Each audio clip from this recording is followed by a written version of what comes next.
हमारी संस्कृति, हमारे संस्कार सदा रहें हमारे साथ। सब्सक्राइब करें तिलक। ज्येष्ठों ने पांडवों को सदा ही आशीर्वाद दिया है, क्योंकि पांडवों ने अपने ज्येष्ठों का कभी भी अनादर नहीं किया। हाँ, ज्येष्ठों के आशीर्वाद ने ही पांडवों की रक्षा की है, परंतु अब किस ज्येष्ठ के आशीर्वाद से पांडवों की रक्षा होगी? अब कौन बचा है आशीर्वाद देने को? एक मेरे अतिरिक्त, परंतु क्या मैं मन से आशीर्वाद दे पाऊंगा? मुझे क्षमा कर दीजिए ताजश्री। मैं इसी पल युधिष्ठिर को अपनी बाहों में बुरी तरह जकड़कर मृत्यु के अधीन कर सकता हूं, परंतु इसने तो मेरे एक भी पुत्र की हत्या नहीं की है। जाओ भीमसेन, जाकर ताजश्री से आशीर्वाद लो। जी भ्राताश्री। भीम, मेरे पुत्रों का हत्यारा, जिसने मेरे 100 के 100 पुत्रों का वध किया है। भीम, जिसने मेरे दुशासन के हाथ उखाड़कर उसका सीना फाड़कर रक्त प्राशन किया। भीम, जिसने मेरे लाडले पुत्र दुर्योधन का वध किया। हत्यारा भीम, एक बार ये मेरी बाहों की जकड़ में आ गया तो इसे वासुदेव श्री कृष्ण भी नहीं बचा सकेगा।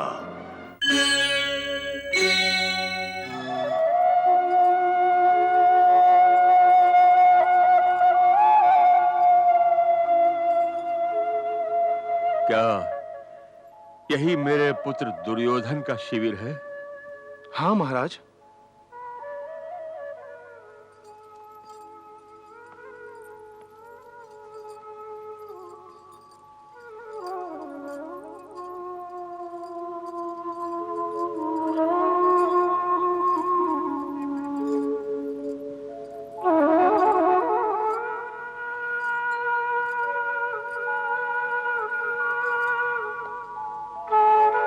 गांधारी, यदि दुर्योधन जीवित होता तो मेरा स्वागत करने के लिए आता, मुझे प्रणाम करता।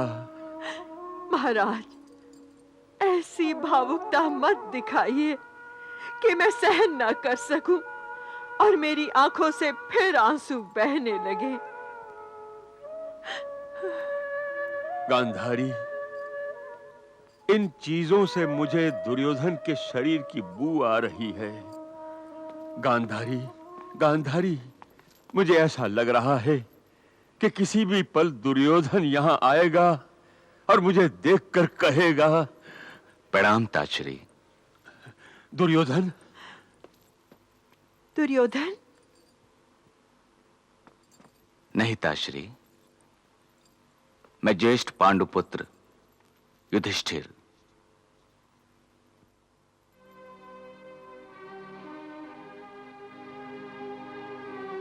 महाराज, आपने युधिष्ठिर को आशीर्वाद नहीं दिया?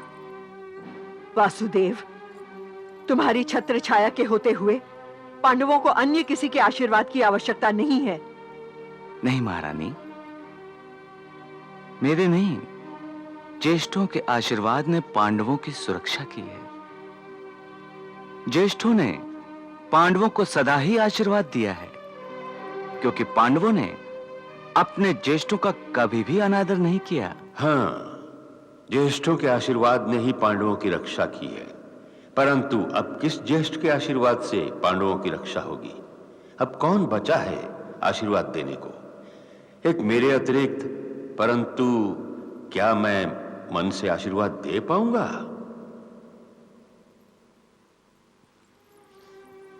प्रणाम ताजश्री।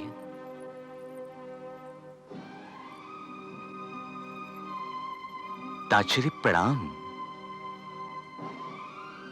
तुम्हारा कल्याण हो वत्स युधिष्ठिर।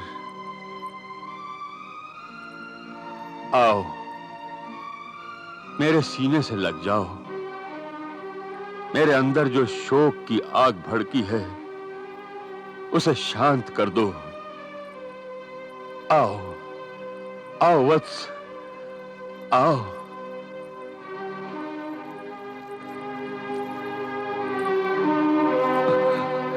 मुझे क्षमा कर दीजिए ताजश्री। मैं इसी पल युधिष्ठिर को अपनी बाहों में बुरी तरह जकड़कर मृत्यु के अधीन कर सकता हूं, परंतु इसने तो मेरे एक भी पुत्र की हत्या नहीं की है।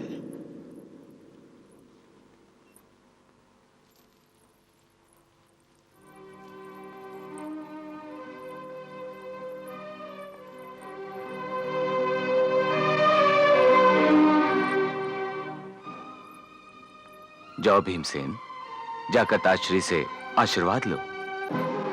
जी भ्राताश्री। भीम, मेरे पुत्रों का हत्यारा, जिसने मेरे 100 के 100 पुत्रों का वध किया है। भीम, जिसने मेरे दुशासन के हाथ उखाड़कर उसका सीना फाड़कर रक्त प्राशन किया। भीम, जिसने मेरे लाडले पुत्र दुर्योधन का वध किया। हत्यारा भीम, एक बार ये मेरी बाहों की जकड़ में आ गया तो इसे वासुदेव श्री कृष्ण भी नहीं बचा सकेगा। अब भीम को पता चलेगा कि उसने मुझे नहीं, अपनी मृत्यु को गले लगाया है। अपनी मृत्यु को गले लगाया है।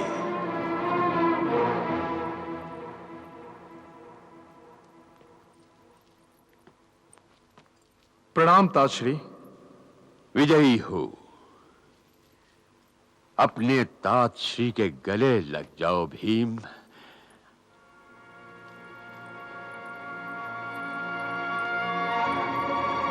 अपने ताजश्री के गले लग जाओ। गले लग जाओ भीम। अपने ताजश्री के गले लग जाओ। गले लग जाओ भीम। गले लग जाओ भीम।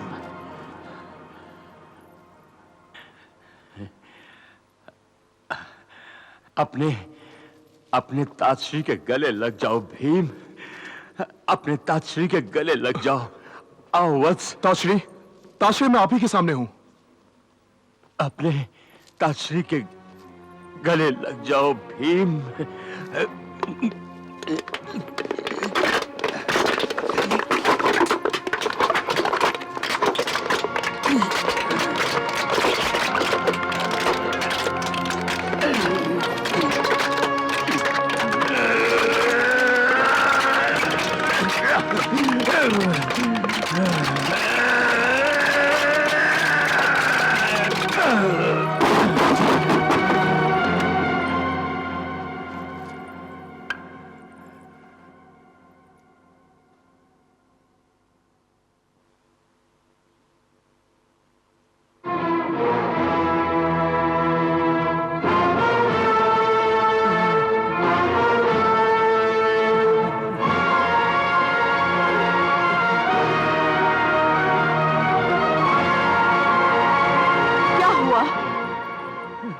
हुआ महाराज? कुंती, बताओ, मुझे भी तो कुछ बताओ।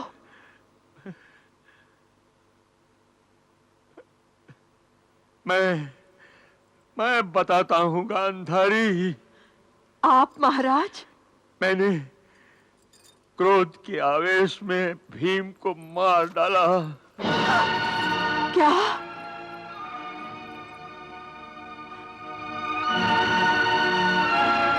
ये आपने क्या किया महाराज? ये आपने क्या किया?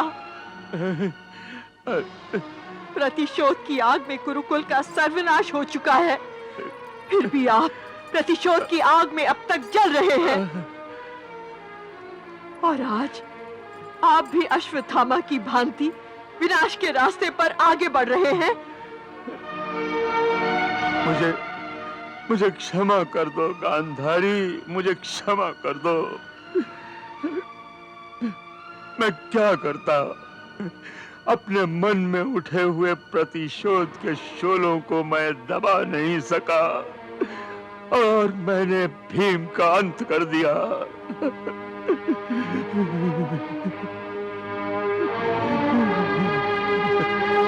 हे कुंती, मुझे क्षमा कर दो, मुझे क्षमा कर दो। आपसे कोई अपराध नहीं हुआ महाराज। भीम जीवित है। भीम जीवित है? हाँ महाराज, भीम जीवित है। कृष्ण ने उसे बचा लिया है।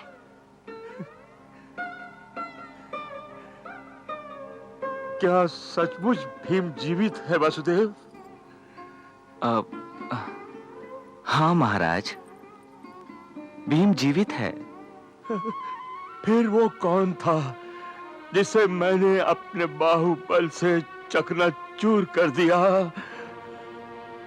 वो तो एक निर्जीव पुतला था जिसका प्रयोग गदा युद्ध सीखते हुए किया जाता है। निर्जीव पुतला?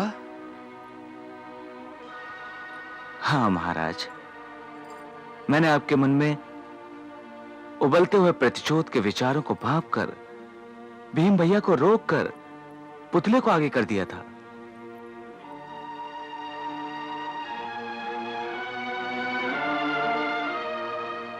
महाराज, महाराज, आप तो परम बलशाली हैं महाराज।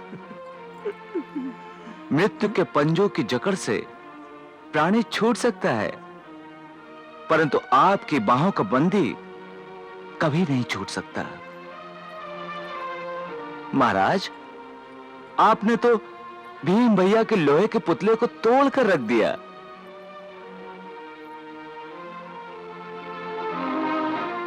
यदि उस पुतले की जगह स्वयं भीम भैया होते तो उनकी क्या दशा होती, इसका अनुमान भी नहीं लगाया जा सकता। अब उठिए महाराज, आइए उठिए, उठिए। मुझे अपने किए पर पछतावा हो रहा है वासुदेव। महाराज, पछतावा तो भूतकाल में किए हुए अपने कर्मों पर होता है, परंतु जो अपना भविष्य पहले से ही देख लेते हैं, वो ऐसे कर्म करते ही नहीं कि उन्हें कभी पछताना पड़े। हे ताजश्री, जीवन भर भविष्यवाणी को सुनकर भी आप अनसुना कर देते थे। दुर्योधन और स्वयं आप भी शकुनी के हाथों में पासे बनकर रह गए थे, जिन्हें वो अपनी उंगलियों के इशारे पर नचाता रहा, जिसका परिणाम कुरुकुल के भीषण संहार के रूप में सामने आया।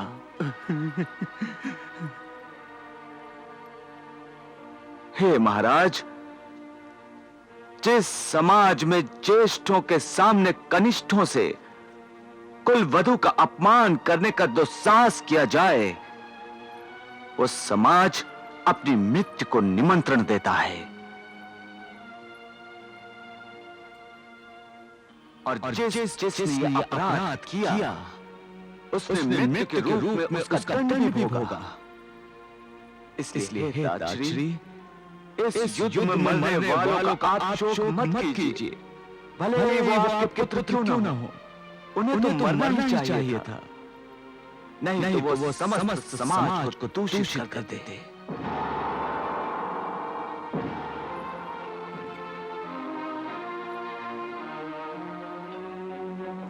महाराज, पांडवों को दोष देना या उनसे द्वेष करना ठीक नहीं है।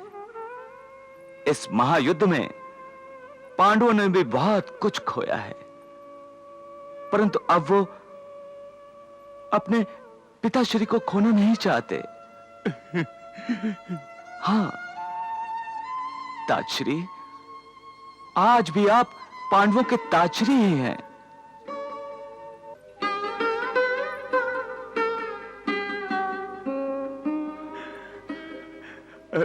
वासुदेव, तुमने इन अंधी आंखों में ज्योति दे दी है। अब मैं अपने भाई पांडु के पुत्रों में अपने पुत्रों को देख सकता हूं। भीम, भीम, आओ भीम, आओ। अपने उस दुर्भागी तात के गले लग जाओ भीम। वो धृतराष्ट्र जो तुम्हारी मृत्यु की कामना कर रहा था, वो तुम्हारे इस पुतले के साथ मर गया। आओ भीम। नहीं, आओ भीम, आओ। जाओ भीम।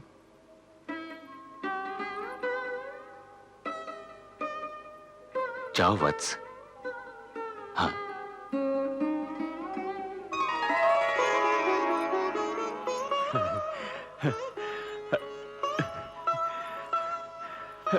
भीम, आयुष्मान भव भीम, आयुष्मान भव।